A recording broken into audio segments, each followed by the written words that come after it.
E dunque ricordo ancora che si rimane in acqua, si aspetta la partenza della gara successiva per poi liberare la vasca. Naturalmente ricordiamo a tutti gli atleti che nel momento dell'attesa in vasca, mentre aspettano che parta la serie successiva, non devono assolutamente toccare la piastra, devono rimanere appoggiati lateralmente alla corsia, cercando di dare il meno fastidio possibile alle atlete o gli atleti in partenza. Grazie.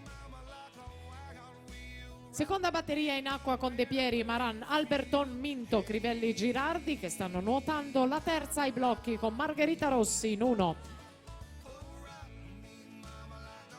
Emoni Vigiani della Cruz in 2, Viola Fiaschi in 3, Martina Santi in 4, Elena Buttignol in 5, Sara Huta in 6, Rachele Andreini in 7 e Elena Zanella in 8.